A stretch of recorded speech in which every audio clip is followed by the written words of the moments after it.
વડોદરા શહેર એએસટીયુ team anti human trafficking unit team દ્વારા ચોખેલાલ ફરસાણ માર્ટ નામની દુકાનમાં ગોંધી રાખી બાળમજૂરી કરતા બાળકને દુકાન માલિક પાસેથી મુક્ત કરાવ્યો છે।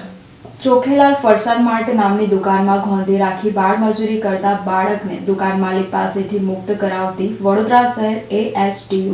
એએસટીયુ ટીમને બાતમીદારો દ્વારા બાતમી મળેલ કે ચોખેલાલ ફરસાણ માર્ટ દુકાનમાં સમર્થ શોપિંગ સેન્ટર જીબી સબસ્ટેશનની બાજુમાં કારેલીબાગ વડોદરા શહેર વાળો નાના છોકરાઓ પાસેથી બાળમજૂરી કરાવી તેઓનું આર્થિક તેમજ માનસિક શોષણ કરે છે તેવી હકીકત મળેલ, જે આધારે ઉપરોક્ત જગ્યાએ જઈ રેડ કરી ચેક કરતા એક સગીર છોકરો ઉંમર વર્ષ 15 નો મળી આવેલ, જે તરુણ શ્રમયોગીને પૂછપરછ કરતા જણાવેલ કે તે પોતે ઉપરોક્ત જણાવેલ દુકાનમાં છેલ્લા 1 મહિનાથી કામ કરે છે અને માસિક ₹9,000 પગાર આપે છે, જેથી સદર દુકાન માલિકે સગીર બાળકનું માનસિક તથા આર્થિક શોષણ કરેલ હોય, જેથી દુકાન માલિક પ્રવીણ મનીષભાઈ શર્માને વિરુદ્ધમાં કુંભારવાડા પોલીસ સ્ટેશનમાં ફરિયાદ રજીસ્ટર કરાવી કાયદેસરની કાર્યવાહી કરવામાં આવેલ છે તથા ઉપરોક્ત બાળકને બાળમજૂરીમાંથી મુક્ત કરાવી તેના સગા સંબંધીઓને સોંપવામાં આવેલ છે।